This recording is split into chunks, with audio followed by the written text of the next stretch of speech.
Welcome to another episode of TKJE Podcast. Today we hear from Dr. Vernon T. Cox. After serving in the U.S. Navy for 8.5 years, Dr. Cox had the opportunity to experience small business, change management, and social networking. Currently, he's thoroughly enjoying the entrepreneurial opportunities as a global business owner with his lovely business partner and wife. San Ted Project Management LLC, or SPM, is a small family business that Vernon has directed since 1997. Under the umbrella of SPM, the group has completed over 30 projects, domestic and international, within the last 26 years. The firm uses the Organizational Trust Quotient, or OTQ process to help others.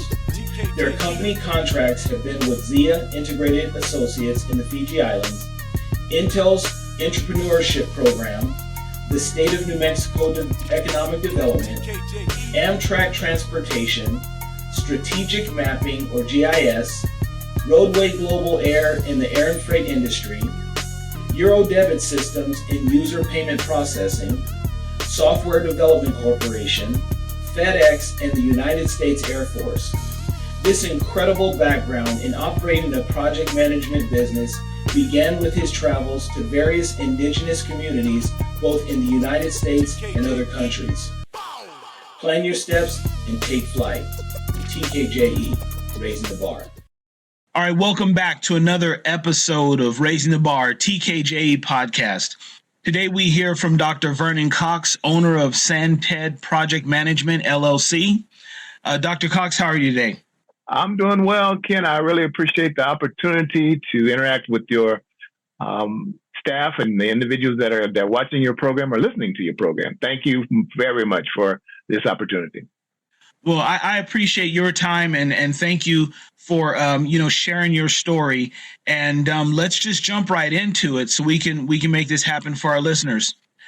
First question here: when it comes to business, as every entrepreneur will have to face sooner or later, and usually sooner than later, there are some risks that we have to take. Can you share a story of a major risk you took that led to significant rewards when you started your business journey? Absolutely, Ken. One of the things that I found is that you just have to trust in those that are around you, and as well as, of course, we always trust in the Lord. I moved my family to the Fiji Islands for a project that my father-in-law brought to my wife. My father-in-law is a Fijian chief at that time, and he spoke no English. And so he was bringing this information to my wife, and I didn't know what he was saying. But after we got finished, turned out that this was going to be a 2-year, multi-million-dollar project. He had ran into one of the individuals that was sponsoring the project over in Fiji. This was a project that dealt with reconstructing the whole island for Red Bull. And so this was, but the only thing we knew is that there was this discussion that went on between him and one of the project managers. So we packed up and we moved over there. What happened when we were there, and then I had to come back, bring 2 of my children back, and went right back. And it was amazing, all the different things that happened, going back and forth between the islands, flying between the islands. But the risk was well worth it. I ended up staying there again, like I said, for 2 years. One of the challenges I had was I had left my mother. She was, at that time she was in her 70s, and I was a little nervous about that. But actually, one of my children came and moved in with her, so things worked out. But sometimes you take a risk, and sometimes there's a little bit of a benefit. I should say a little bit of a cover area because it was my relatives, but I could have lost everything. Wow! So you flew there not speaking the language. Absolutely. I didn't. I don't. I mean, I speak some of it, but my wife was.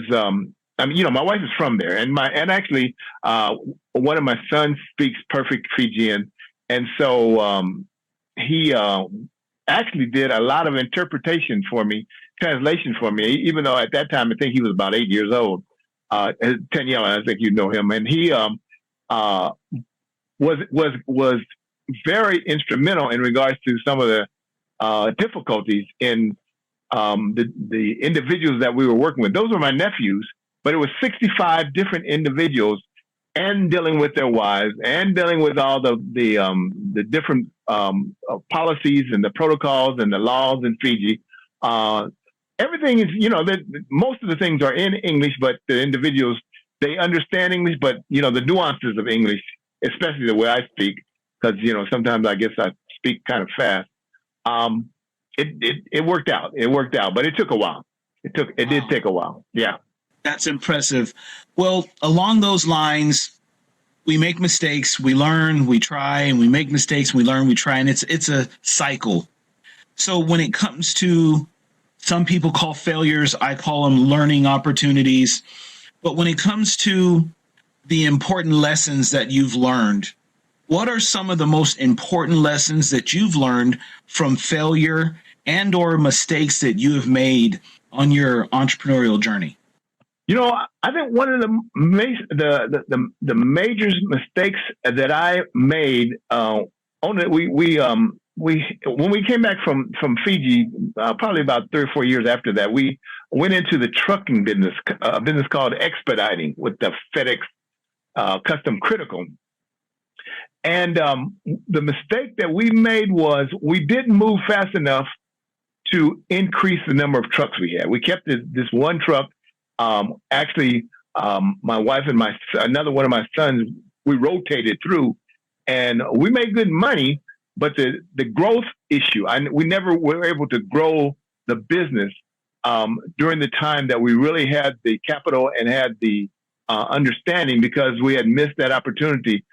Trucking is cyclical, and by the time we were really thinking about it and had reviewed some of the documents in regards to finances and understood that we really needed to have another truck, we had missed that cycle, and we were going I think that was probably 2015 or 16 by that time, and the market was dropping in regards to the amount of money that you got per mile, and so we just missed it. I can tell you this though, even though we missed that opportunity, I never regret going into that business. It was very interesting. I think it taught me a lot of lessons in regards to going place by place. But from a financial standpoint, yeah, it was a mistake not to have more than one truck. And the reason was, anytime the truck went down, there was a problem with it. That was our income.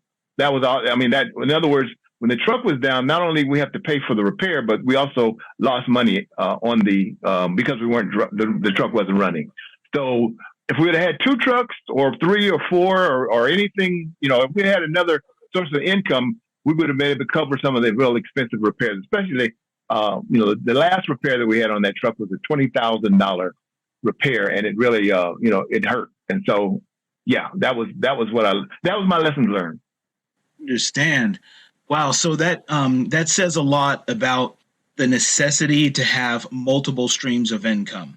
Absolutely. Many people feel that one income is okay and you may be able to get by, but ultimately being able to understand the value of multiple streams of income, whether it be business or work or anything else, there is a lot of value, especially nowadays in the era in which we're in. So I totally understand where you're coming from there. Now, yeah, one of the things I learned that from you, actually, I'm way down the road in regards to small business, but one of the things when I listen to you, and I hear some of your history, that is something that I did on occasion, but it wasn't a focus. And I hear in your voice that should be a focus in a small business. Make sure you have multiple streams of income. I appreciate that, Doc. And I talk to people about that. And the fact is not everyone is a business owner, and that's okay. But to me, if you're going to be at a job where that position requires you to do multiple things, 5 to 7 to 10 different things that you're going to have to do just for that position, and you're only receiving one check, then to me, my mind says, well, if I'm going to be doing multiple things, then is it possible to get multiple checks? So that's just that's just what I've experienced, and I do believe that, especially again in the era in which we're in. So when it comes to funding and the financial aspect of your business, and as you built it and you were growing and you were learning, how did you manage the financial aspects like funding, budgeting, and cash flow as you were going through this roller coaster? Well, I think there's there's a number of different benefits that I and blessings that I was able to leverage. One of them was in this trucking business, especially. I was able to finance the truck with no money down, and that was because the individual that so when you went into the when I went into the business, I went into the business with experience from driving for another firm. Another firm is a company that actually puts people that want to be in the expediting business in business. They have they used to have yearly meetings for potential entrepreneurs, and that company actually helped us to finance the first truck or the only truck that we had. That's one thing. The other thing was networking with micro lenders. There's a couple of micro lenders I know here in Albuquerque. The one we dealt with was called at the time Axion. I think it's called Dream Springs now. But yeah, we dealt with them. They actually helped us to transition the actual financing of the truck from the company that we were with to their financial model. So we actually was able to pay the truck off and then use Axion's funding and bring some of the money or draw some of the money out of that transition or that loan, so that we had more working capital after we had had the truck for about a year. So I mean, there's a number of different cash flow ideas that we had. The other thing, of course, was taking advantage of every grant that we could find. During the COVID, of course, there was a lot of different type of things, the idle funding and the different funding for small business. Everything that we heard, I have a kind of a little method that I go through to make sure it's legitimate. But then I'm either on the paperwork or one of my sons is doing the paperwork. We're quick to get onto the list to make sure that any funding from a grant standpoint or low income or low interest loans or anything like that, we jump on those real quick. And then there's a number. I never did the family type of funding, but I know that that's available for some people. But for us, our main thing was leveraging the individuals that we were working with and in the banks. And that's something that people need to understand as well, is to work towards taking advantage of the opportunities that are there, that are available. Seek and ye shall find. And if you seek out those different opportunities, I do believe that they will be there. And if not, then you have to find other ways to get that startup cash or any other cash that you may need for your business. Agreed. So along the lines of opportunities and when those different opportunities come along and being able to identify the right opportunity for you and your business, how did you identify and seize opportunities within your industry to help your business move forward and develop?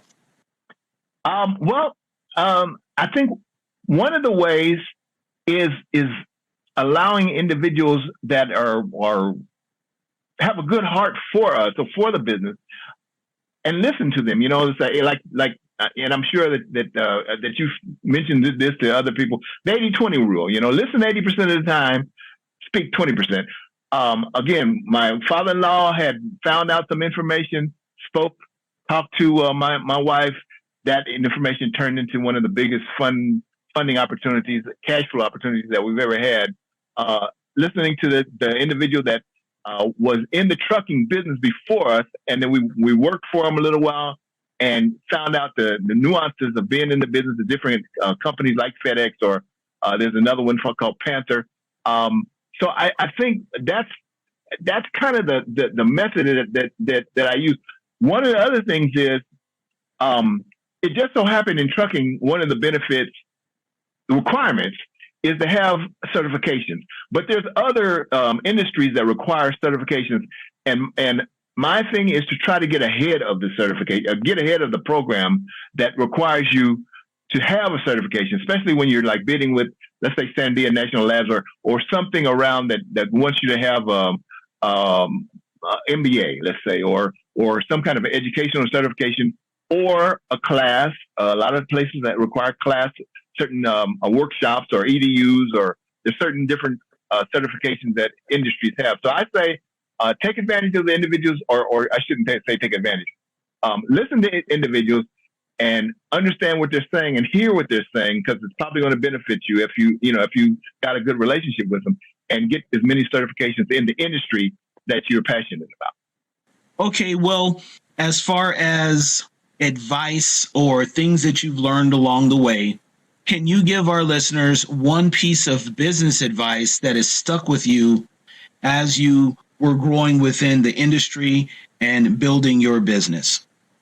I'm gonna have to lean on what we were talking about a little earlier, and that is multiple sources of income. I mean, one of the things that I just can't say that enough, and hearing that enough, is that when you have a dip in business from one aspect, from one cash flow, having another form of cash flow it's first of all, it relieves your stress level. And then second of all, one form may be able to help you to overcome whatever financial problems you may be having in the other.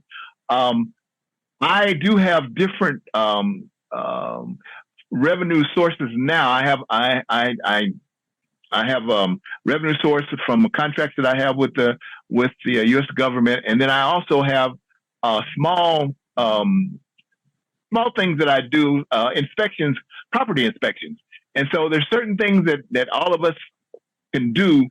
We may not even think about it. I found certain secondary source of income just on Craigslist, or just asking people. You do this. Try that.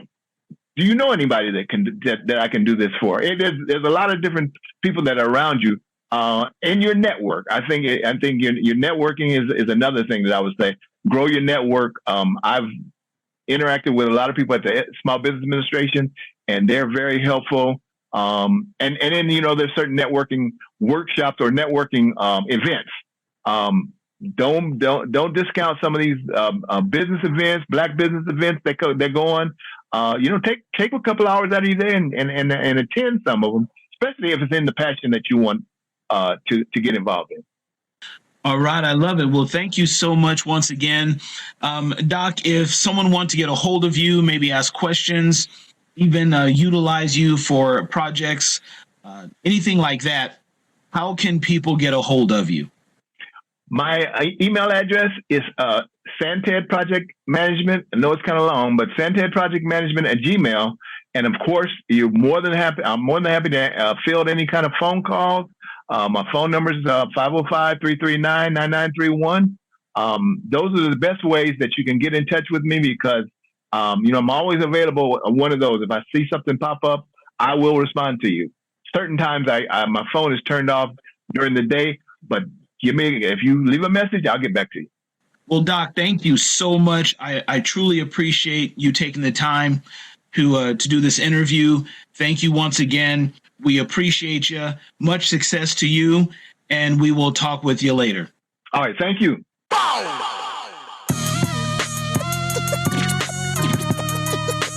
TKJE